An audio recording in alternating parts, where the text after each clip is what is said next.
Hello दोस्तों, आज हम जो पढ़ेंगे वो इंग्लिश का अगला टॉपिक है जिसका नाम है वॉइसेस, मतलब एक्टिव वॉइस, पैसिव वॉइस। तो आज हम शुरू करने वाले हैं एक्टिव वॉइस, पैसिव वॉइस, क्योंकि पिछला जो टॉपिक था हमारा टेंसेस था। अगर आपको टेंसेस आते हैं तो उसके थ्रू आप active voice, passive voice easily कर सकते हैं। तो अगर टेंसेस को आपको देखना है तो मेरी पिछली वीडियोस जितनी भी टेंसेस की वो सारी आपको देखनी पड़ेगी, उसके बाद ही वॉइसेस को आप सीख सकते हैं। तो हमारा लिंक आपको डिस्क्रिप्शन में मिल जाएगा वीडियो का, तो देख लीजिएगा आप स्टार्ट करते हैं हम वॉइसेस। तो देखिए, वॉइसेस को सीखने के पहले एक्टिव वॉइस, पैसिव वॉइस दो तरीके के होते हैं। जैसे एक सेंटेंस होता है ना, उस सेंटेंस को बोलने के दो तरीके होते हैं, यानी एक बात को दो तरीके से घुमा के कह सकते हैं। वो अभी मैं आपको वीडियो में जब बताऊंगा, समझाते टाइम पूरा बता दूंगा कि कैसे एक बात को दो तरीके से कहा जाता है, और यही कैसे हेल्पफुल होता है जब आप इंग्लिश को राइटिंग में करते हो या कभी बोलते हो। तो कभी घुमा के भी बोल सकते हो, कभी सीधे सीधे सेंटेंस भी बोल सकते हो। तो दोनों का फर्क आपको समझ में आ जाएगा इस वॉइसेस के थ्रू। तो आज हम बहुत अच्छा टॉपिक करेंगे, एक्टिव वॉइस, पैसिव वॉइस। तो स्टार्ट करते हैं। देखिए, एक्टिव वॉइस, पैसिव वॉइस ज़्यादा कोई मुश्किल नहीं है, जिसे टेंसेस आते हैं उसके लिए तो बिल्कुल मुश्किल नहीं है। तो देखिए, एक्टिव वॉइस में क्या होता है कि जो सेंटेंस होता है वो नॉर्मल टेंस के हिसाब से होता है। जैसे हमारे एक सेंटेंस होता है, सेंटेंस सबसे पहले सब्जेक्ट आता है, फिर वर्ब आता है और ऑब्जेक्ट आता है। सब्जेक्ट होता है जो मेन करता होता है, जो सेंटेंस में करता होता है वो सब्जेक्ट होता है। वर्ब होता है जो सेंटेंस में क्रिया होती है, मतलब जो भी सब्जेक्ट जो कार्य कर रहा होता है ना, उसको वर्ब कहते हैं। जस्ट लाइक अभी मैं पढ़ा रहा हूँ तो मेरा पढ़ाना मतलब वर्ब हो गया, मतलब स्टडी या टीचिंग। और फिर आ जाता है ऑब्जेक्ट। ऑब्जेक्ट मतलब होता है जो rest part of subject sentence होता है वो ऑब्जेक्ट में आ जाता है। जैसे कि वो चाहे लिविंग थिंग्स हो चाहे नॉन लिविंग थिंग्स हो, दोनों इसमें काउंट होते हैं। ठीक है, तो देखिए पैसिव वॉइस, पैसिव वॉइस को समझने के लिए देखिए सिर्फ कुछ नहीं है, सेंटेंस को घुमा के कहना होता है, इसलिए इसमें भी थोड़ा सा रूल चेंज हो जाता है। पहले सेंटेंस में ऑब्जेक्ट आ जाता है, और इसमें खास बात यह है कि वर्ब की थर्ड फॉर्म लगती है, और तीसरी बात है बाय के साथ में सब्जेक्ट लास्ट में आ जाता है। तो इसको ध्यान में रखना है। इसके कुछ रूल्स एंड फॉर्मूलेज हैं, और वो फॉर्मूलेज वगैरह मैं आपको सिखा दूंगा, बता दूंगा, लिखवा दूंगा, और उसके थ्रू ही आप एक्टिव वॉइस, पैसिव वॉइस की प्रैक्टिस इजीली कर सकते हो। तो देखिए, प्रेजेंट टेंस, मैंने टेंसेस की वीडियो में प्रेजेंट टेंस जो करवाया है, आप प्रेजेंट इंडेफिनिट टेंस को देखिएगा। उसमें जो सिंपल जो सेंटेंस करवाए हैं अभी मैं उसकी प्रैक्टिस करा रहा हूँ, उसके बाद मैं नेगेटिव की भी करा दूंगा, बाकी सबकी धीरे धीरे कराता चलूंगा। तो देखिए, एक्टिव वॉइस का फॉर्मूला जो होता है वो होता है सब्जेक्ट, वर्ब की फर्स्ट फॉर्म एस या ई एस, ऑब्जेक्ट। ये सेम प्रेजेंट इंडेफिनिट के सिंपल का सेम फॉर्मूला यही है। तो एक्टिव वॉइस वो होते हैं जो टेंसेज में आपने सीखे होते हैं, पैसिव वॉइस घुमा के कहा जाता है। तो देखिए, पैसिव वॉइस का फॉर्मूला थोड़ा उल्टा हो जाएगा, ऑब्जेक्ट पहले आ जाएगा, फिर इसके साथ इज एम आर लग जाएगा, फिर वर्ब की third form, helping verb change हो जाती है इसके अंदर। ठीक है, वर्ब की थर्ड फॉर्म, उसके साथ में बाय, मैंने इधर बता ही दिया था, और लास्ट में सब्जेक्ट। अब देखिए, थोड़ा सा कंफ्यूजिंग ये हो जाता है कि सब्जेक्ट यहाँ पे है तो यहाँ का सब्जेक्ट थोड़ा सा चेंज हो जाता है, उसको भी जरा इस टेबल की तरफ ध्यान दीजिएगा। तो देखिए, active voice subject change into voice, और passive voice subject with by के साथ में। ठीक है, तो देखिए इसका जो है एक्टिव वॉइस सब्जेक्ट क्या है वो देखिए। एक्टिव वॉइस सब्जेक्ट में आई होगा, मान लो जैसे कि आई सबसे पहले आ गया है, तो उसके सब्जेक्ट में यानी पीछे आने के बाद में आई किस में कन्वर्ट हो जाएगा, मतलब मी में कन्वर्ट हो जाएगा। इसका ध्यान रखना है, और विद बाय के साथ, यानी विद बाय मी हो जाएगा। ठीक है, ऐसे ही वी है सब्जेक्ट में तो बाय अस हो जाएगा, सब्जेक्ट में अगर यू है तो बाय यू हो जाएगा, सब्जेक्ट में दे है तो वो लास्ट में पैसिव वॉइस के सब्जेक्ट में क्या हो जाएगा, बाय देम हो जाएगा। तो ये टेबल है, इस टेबल को ध्यान रखना है आपको। इसके साथ साथ चलो कुछ एग्जाम्पल्स मैंने लिखे हैं, थोड़ा सा समझने की कोशिश करते हैं इसको भी, तो ज़रा ध्यान दीजिए इस और। देखिए, ये मैंने फॉर्मूले लिखवाई दिए हैं। अब ये देखिए, आप एक सेंटेंस दिया है मैंने, राम मंदिर जाता है। मेरी सारी वीडियो में एक ये सेंटेंस कॉमनली आपको मिल ही जाएगा। तो देखिए, राम मंदिर जाता है, तो इसको अगर मैं घुमा के कहूँ तो कैसे कहा जाएगा, मंदिर राम के द्वारा जाया जाता है। मतलब सेंटेंस घूम गया है वही बात, लेकिन इसे थोड़ा बढ़ा के बता दिया गया है। तो ये आपको इंग्लिश में बहुत हेल्पफुल रहता है। कभी भी आप बड़े बड़े ऐसे वगैरह लिखते हो तो उसमें सेंटेंस अगर आपको बड़े बड़े सेंटेंस नहीं बना पा रहे हो तो आप वॉइसेस का यूज़ करके भी उसको इस्तेमाल कर सकते हैं। ठीक है, तो देखिए, Ram goes to the temple, सीधी सी बात है, सब्जेक्ट क्या है, राम है। ठीक है, सब्जेक्ट, वर्ब क्या है इसमें, जाना, जाना मतलब गो। एस क्यों लगेगा, ये अगर ये आपको पता चलेगा कि गो के साथ एस है तो मेरे टेंसेस वाली वीडियो देख लेना, उसमें आपको पता चल जाएगा कि एस क्यों लगा है। टू द टेम्पल ये ऑब्जेक्ट है। ठीक है, तो देखो सब्जेक्ट आ गया राम, वर्ब आ गया है गो, एस में एस लग गया, टू द टेम्पल ये पूरा ऑब्जेक्ट हो गया। तो ये हमने बनाया है टेंस, नॉर्मलिक टेंस। अब इसको पैसिव वॉइस में कन्वर्ट करना है, तो इसको कैसे करेंगे वो देखिए। सबसे पहले ऑब्जेक्ट आएगा, तो ऑब्जेक्ट इसमें टेम्पल है, तो ये रहा ऑब्जेक्ट टेम्पल। फिर इसमें फॉर्मूले के हिसाब से चलेंगे तो एक सिंगुलर थिंग्स होती है तो उसके साथ इज लगता है, तो इज लग गया। फिर लगेगा वर्ब की थर्ड फॉर्म, तो गो की थर्ड फॉर्म गॉन है। फिर लगेगा बाय, क्योंकि बाय तो लगेगा ही ना, सब्जेक्ट के साथ बाय लगता है। तो सब्जेक्ट क्या था, राम, तो राम लास्ट में आ गया। बस यही देखना है, जैसे सब्जेक्ट उधर चले गया, ऑब्जेक्ट इधर आ गया, वर्ब अपनी जगह पे। सिंपल से सेंटेंसेस होते हैं। अब देखिए एक और तरीका है, थोड़ा सा सीता वाला भी, जो मेरा अगला सेंटेंस है वो सीता वाला ही होता है कॉमनली। तो देखिए Sita कुक्स food in the kitchen. अब देखो सीता रसोई में खाना पका रही है, पकाती है, तो सीता रसोई में खाना पकाती है। तो देखिए Sita कुक्स food in the kitchen, यानी सब्जेक्ट सीता है, कुक SEIS में S लग गया इसके साथ, फूड इन द किचन। अब इसको पैसिव वॉइस में कन्वर्ट करना है, तो पहले ऑब्जेक्ट देखो इसमें दो आ गए, एक फूड आ गया है, ऑब्जेक्ट 1 है, सॉरी ऑब्जेक्ट ये 1 है, और ये पूरा इन द किचन ये ऑब्जेक्ट 2 है।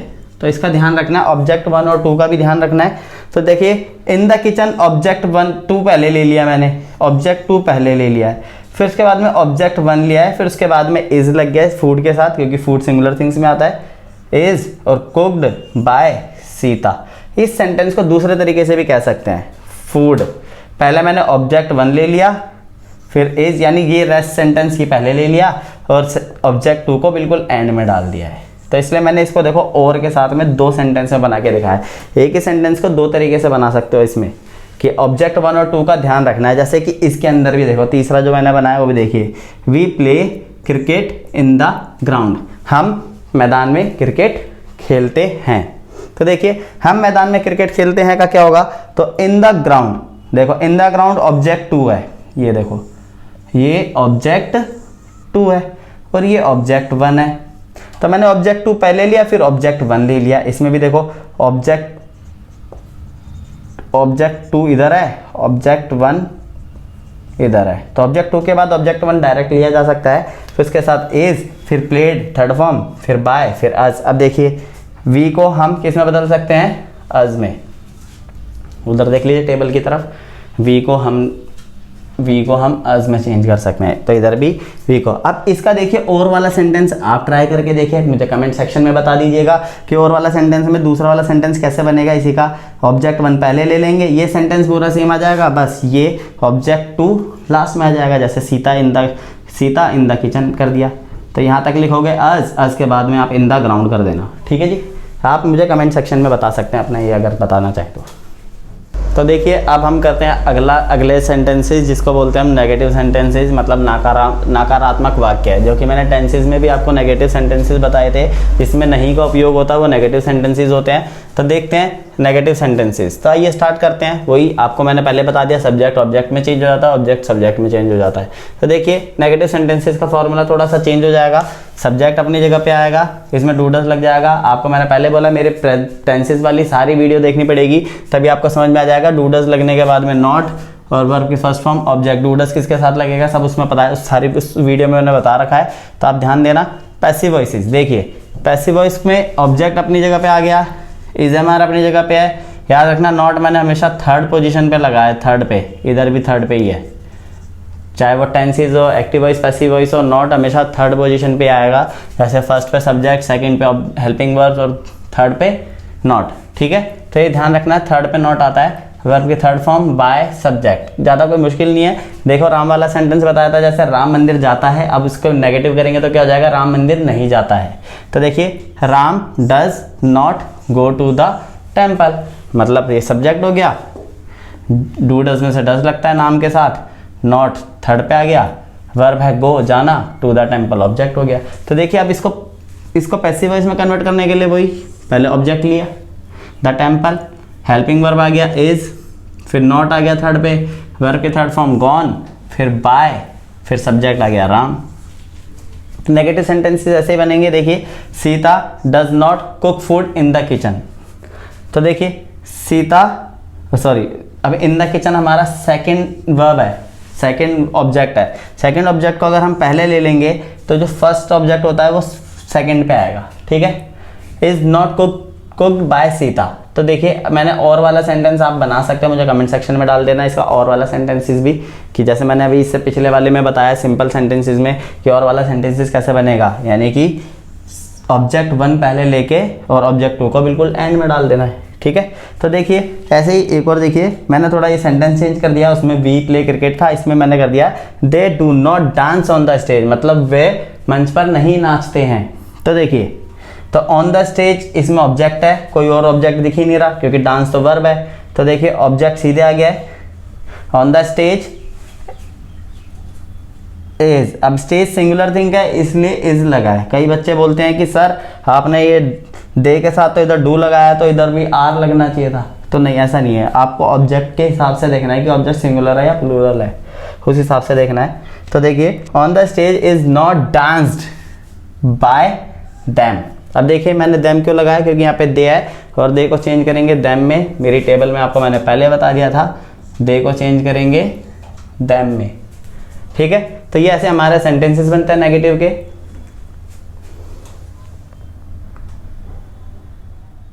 तो आइए अब जानते हैं हम अगला सेंटेंसेस जिसको बोलते हैं इंटरोगेटिव। मतलब इंटरोगेटिव मतलब होते हैं वैसे क्वेश्चन, ऐसे वाक्य होते हैं जिनमें क्वेश्चन मार्क लगता है, मतलब क्वेश्चन पूछा जाता है, प्रश्नवाचक वाक्य, मतलब ऐसे वाक्य जिसमें आप कोई भी क्वेश्चन को पूछ सकते हैं। तो ऐसे सेंटेंसेस को भी कैसे चेंज किया जाएगा पैसिव वॉइस में, वो जानते हैं। तो देखिए अगर आपको ये समझना है कि इंटरोगेटिव सेंटेंसेस कौन से होते हैं, तो मेरी टेंसेस वाली फिर से वीडियो देखिएगा तो आपको पता चल जाएगा। तो देखिए, तो एक्टिव वॉइस का इसका सेंटेंस जो फॉर्मूला होता है वो देखिए क्या होगा, डू डज इसमें आगे आ जाएगा, मतलब हेल्पिंग वर्ब आगे आ जाती है। अगर आप कभी भी किसी सेंटेंस का कोई क्वेश्चन पूछोगे तो उस सेंटेंस का अगर हेल्पिंग वर्ब आप आगे ले आओगे तो मतलब वो एक तरीके से आपसे एक क्वेश्चन कर रहा है, ठीक है। फिर आ जाता है सब्जेक्ट, फिर आता है वर्ब, फिर ऑब्जेक्ट, और ये मत भूलना भाइयों, ये जरूर याद रखना, ठीक है, क्वेश्चन मार्क। तो देखिए डू डज सब्जेक्ट वर्ब की first form object question mark, ठीक है। तो इसको अगर हम पैसिव वॉइस में कन्वर्ट करेंगे तो इसके भी हेल्पिंग वर्ब आगे आ जाएगी, क्योंकि क्वेश्चन मार्क के लिए हेल्पिंग वर्ब आगे आ जाती है। ऑब्जेक्ट ऑब्जेक्ट आ जाएगा क्योंकि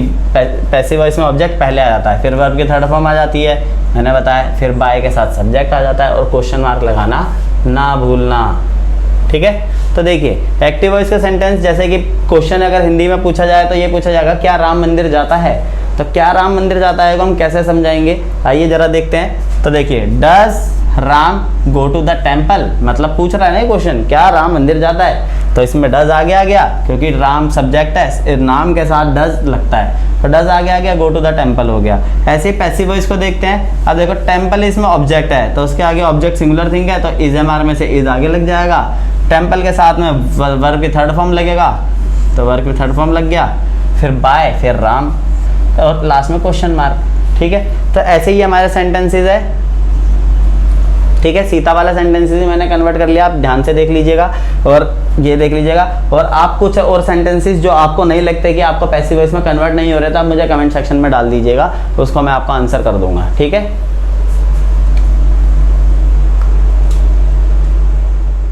तो देखिए दोस्तों, अभी मैंने आपको एक्टिव वॉइस पैसिव वॉइस में जो लास्ट टेंस कराया था उसमें देखा था हमने कि प्रेजेंट इंडेफिनिट था, अब प्रेजेंट कंटिन्यूअस सेकंड पार्ट करेंगे आज हम। सेकंड पार्ट में हम ये देखेंगे कि इसका सिंपल सेंटेंसेस पहले देखेंगे। सिंपल सेंटेंसेस में हमने कुछ फॉर्मूले बताए थे, फॉर्मूले में आप देखिए एक्टिव वॉइस का फॉर्मूला इजी है, सब्जेक्ट सबसे पहले आएगा, इज एम आर, वर्ब की फर्स्ट फॉर्म के साथ आईएनजी, ऑब्जेक्ट, जो कि प्रेजेंट कंटीन्यूअस टेंस के एक सिंपल सेंटेंसेस में मैंने आपको पहले बता रखा है। आप मेरे यूट्यूब के प्रेजेंट कंटीन्यूअस वाली वीडियो आप देख सकते हैं, ठीक है। तो देखिए passive voice, subject, is am are, इसमें बीइंग एक नई चीज जुड़ जाएगी, ठीक है। वर्ब की थर्ड फॉर्म बाय सब्जेक्ट, मैंने आपको पहले बताया था कि ऑब्जेक्ट आगे आ जाता है, सब्जेक्ट पीछे चले जाता है। तो देखिए कुछ सेंटेंसेस एग्जांपल में दिए थे, Ram is going to the temple, देखिए राम सब्जेक्ट है, फिर इज आ गया, सिंगुलर नेम है, फिर वर्ब की फर्स्ट फॉर्म के साथ आईएनजी यानी गो के साथ आईएनजी लगा दिया गया है, और फिर टू द टेम्पल मतलब ऑब्जेक्ट, ये पूरा बन गया है, मतलब पूरा हमने फॉर्मूले के हिसाब से सेंटेंस बना दिया है। देखिए द टेम्पल, अब देखो इसको पैसिव वॉइस के फॉर्मूले के हिसाब से बनाते हैं, तो पहले ऑब्जेक्ट आएगा, तो ऑब्जेक्ट क्या है इसमें, द टेम्पल, तो देखिए द टेम्पल ऑब्जेक्ट आ गया, फिर इज एम आर में से इज आएगा, फिर बीइंग एक नया जुड़ जाएगा इसमें, फिर वर्ब की थर्ड फॉर्म गॉन, इधर गो था इधर गॉन हो गया, फिर बाय सब्जेक्ट, ठीक है। तो ऐसे ही सेंटेंसेस मैंने आपको दिए हैं, और कुछ सेंटेंसेस आप मुझे कमेंट्स में लिख सकते हैं, जिसको आपसे जो टफ लग रहा है उसको मैं आपको बना के दिखा दूंगा। देखिए अब हम करते हैं नेगेटिव सेंटेंसेस की बात। इसमें सेकंड पार्ट आता है नेगेटिव सेंटेंसेस। इसके फॉर्मूले भी वैसे ही हैं। Subject is am are not, not याद रखना हमेशा तीसरे पे आता है। फर्स्ट पे सब्जेक्ट, सेकंड पे हेल्पिंग वर्ब, ऐसे नॉट आता है। Verb from ING object. अब देखिए इसमें पैसिव वॉइस में भी नॉट थर्ड पे आएगा। Object is am are not being, इसमें जो बीइंग जुड़ा था वो इसमें भी आ गया है।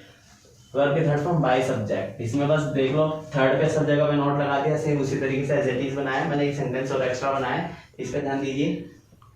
I am not taking tea, तो देखिए ऑब्जेक्ट है टी, इसके साथ इज लगेगा टी के साथ। नॉट बीइंग टेकन, वर्ब के थर्ड फॉर्म बाय मी, यानी सब्जेक्ट आई किस में चेंज हो गया, मी में। ये मैंने आपको टेबल फर्स्ट शुरुआत की वीडियो में आपको पहले बता दिया मैंने, ठीक है।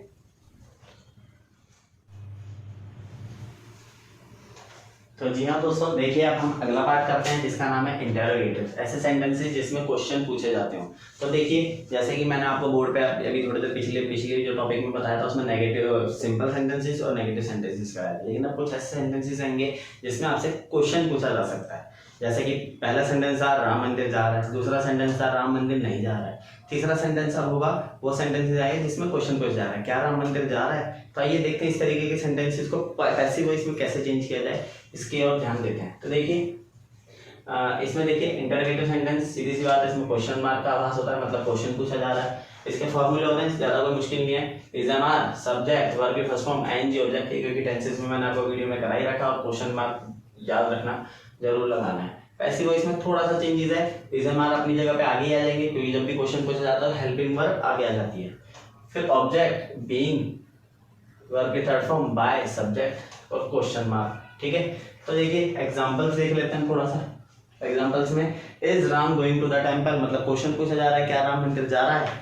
तो देखिए इसको कैसे घुमा के बोला जाएगा, इज द टेंपल, ऑब्जेक्ट आ गया, फॉर्मूले के हिसाब से देखो इज आ गया, ऑब्जेक्ट द टेंपल आ गया, बीइंग आ गया, गोन आ गया, बाय आ गया, और सब्जेक्ट राम था ही, और क्वेश्चन मार्क मैंने लगाएंगे।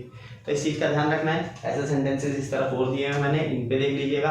और अगर आपको कुछ ऐसे सेंटेंसेस आपके माइंड में आते हैं जो आपसे नहीं सॉल्व हो रहे हैं पैसिव वॉइस में, तो आप वो मुझे कमेंट सेक्शन में लिख के बता सकते हैं, ताकि मैं उसका जल्द से जल्द आपको रिप्लाई कर सकूं। तो आइए तो अगला पार्ट भी देख लेते हैं, फोर्थ पार्ट इंटरोगेटिव नेगेटिव। इसमें वो सेंटेंसेस होते हैं जिसमें क्वेश्चन तो पूछा जा रहा है, साथ में नेगेटिव मतलब नकारात्मक सेंटेंसेस होते हैं। जैसे कि इसमें पूछा गया क्या राम मंदिर जा रहा है, इसमें कौन सा पूछा जाएगा, क्या राम मंदिर नहीं जा रहा है। तो आइए देखते हैं इसको भी, क्या राम मंदिर नहीं जा रहा है वाले सेंटेंस। तो देखिए इसमें वो ये सेम सब कुछ है, बस नॉट थर्ड पे आ जाएगा। जैसे इसमें हमने इसमें जो करा था सेम फॉर्मूला है, बस नॉट थर्ड पे आ गया, फर्स्ट सेकंड थर्ड, ठीक है। इसमें देखिए फर्स्ट सेकंड के बाद में नॉट नहीं है, इसमें नॉट आ गया क्योंकि नेगेटिव सेंटेंसेस हैं। तो ऐसे ही पैसिव वॉइस में भी नॉट थर्ड पे आ जाएगा, बाकी सेम फॉर्मूला रहेगा। सेंटेंसेस बनाना भी इजी है, नॉट बस थर्ड पे लग जाएगा, जैसे वो सेंटेंसेस वैसे ऐसे सेंटेंसेस लगाएं। मैं आपको अगर कोई प्रॉब्लम हो रही है तो आप मेरे को कमेंट सेक्शन में फिर से बता सकते हैं कि इन वाले सेंटेंसेस में नॉट हमेशा थर्ड पे क्यों लग रहा है, क्या लग रहा है। तो आप नॉट थर्ड पे ही लगाइए, ये इंग्लिश का रूल है, ठीक है। Thank you.